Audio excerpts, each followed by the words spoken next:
ლანის ლომისის წმინდა გიორგის სახელობის ეკლესიიდან გილოცავთ ბარბარობის ბრწყინვალე დღესასწაულს და მცირეც გიამბობთ ამ დღესთან დაკავშირებით. ფინიკიის ქალაქ ილიოპოლისში მეოთხე საუკუნეში ცხოვრობდა უშულო მმართველი მაქსიმიანე, რომელიც სკერბთაყვანისმცემელი იყო. ასევე იქ ცხოვრობდა წარჩინებული გვარიშვილობის კაცი დიოსკორე, რომელსაც ერთადერთი ქალიშვილი ბარბარე ჰყავდა. სამწუხაროდ ბარბარეს დედა ნაადრევად გარდაეცვალა და დარჩა მარტო მამასთან ერთად. როდესაც გაიზარდა ბარბარე, ისეთი ლამაზი იყო, ისეთი მშვენიერი იყო, რომ მამამისმა გადაწყვიტა აეგო დიდი კოშკი და მისი სილამაზე მდაბიოებისგან მოეშორებინა. ცხოვრობდა ბარბარე მარტო კოშკში, ყოველდღე აკვირდებოდა ულამაზეს, უმშვენიერეს ბუნებას და სამყაროს და ფიქრობდა, რომ ამ სამყაროს შემქმნელი არა ბევრი ღმერთი, არა ბევრი ღვთაება იყო, არამედ ერთი ღმერთი იყო სწორედ სამყაროს შემქმნელი.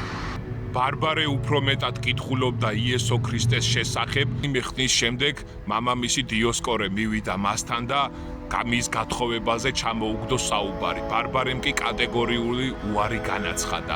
მამამისი დიოსკორე მიხვდა, რომ ეხლა დროებით აზრი არ ქონდა მასთან საუბარს და დროებითი თავისუფლება მისცა. რამდენიმე დღეში დიოსკორე პირად საქმეზე დიდ მოგზაურობაში წავიდა. ბარბარე როდესაც გზად სეირნობდა, დაინახა აბანო, რომელსაც მუშები აშენებდნენ დიოსკორეს დაკვეთით. მივიდა მარმარილოზე ჯვარი გამოსახა და უმალვე წყალი, სასწაულებრივად წყალი ამოვიდა აბანოდან. მომავალში ამ წყალმა ძალიან ბევრი ადამიანი განკურნა. ასევე შეამჩნია ორი სარკმელი აბანოში და მუშებს სთხოვა, რომ მესამე სარკმელიც გამოეკვეთათ, რადგან ღმერთი სამი სახის არსებობს: მამა ღმერთი, ძე ღმერთი და სულიწმინდა. მოგზაურობიდან დაბრუნებული დიოსკორე მაშინვე მივიდა აბანოსთან და გაკვირვებულმა მუშებს კითხა, თუ რატომ გამოსახეს, რატომ გამოჭრეს სამი სარკმელი.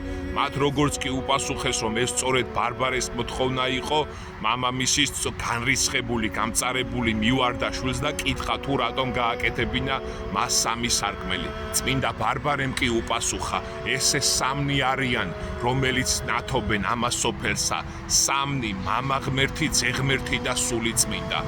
ჩვენმა ოჯახმა სწორი სარწმუნოება, ქრისტიანობა მიიღოს.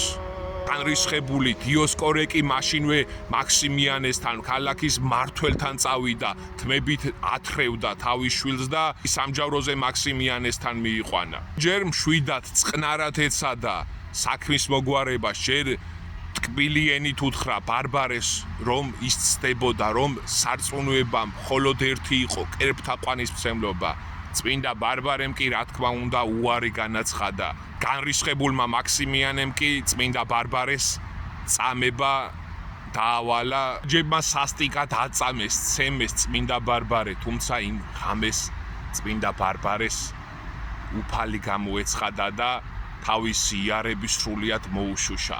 მეორე დღეს ქვეყნის მმართველმა ირონიით რო უთხრა დარაჯებს, ცველებს, რომ ბარბარეს არ შეეძლო სიარული და სწორედ გაოცებულმა, განრისხებულმა, როდესაც დაინახა ამაყად მოსიარულე ბარბარე, მაშინვე ბრძანა, რომ იგი გაეშიშვლებინათ და ქალაქში სწორედ შიშველი გაეტარებინათ და ასე შეერწყვნათ ის.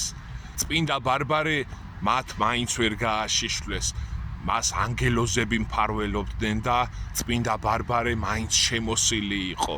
ამ ყველაფრის ყურების შემდეგ მმართველმა მაქსიმიანემ ბრძანა, რომ ქრისტეს რჯულზე ძალიან ბევრს გადაიბირებდა ბარბარე და მამამისს უთხრა მისი ქალაქგარეთ გაყვანა და თავის წარკვეთა. წმინდა ბარბარემ თავის კვეთამდე რამდენიმე წუთიანი ლოცვა წარმოთქვა და შემდგომ წავიდა ღმერთთან, იესო ქრისტესთან. მამამის დიოსკორეს მაშინვე ცეცხლი ეცა, წაეკიდა თავიდან ბოლომდე, დაიწვა და მისი ფერფლი იმ წამსვე გაქრა, მიმოებნია ქალაქს, ხოლო ქვეყნის მმართველ თქსიმიანეს კი მეხი დაეცა და მანაც მაშინვე განუტევა სული. დიდება უფალს, წმინდა ბარბარეს ძალა და მადლი გფარავდეთ. წმინდა ბარბარეს საფლავზე უამრავი სასწაული ხდებოდა და ხდება მას ძალიან დიდი ძალა და მადლი აქვს.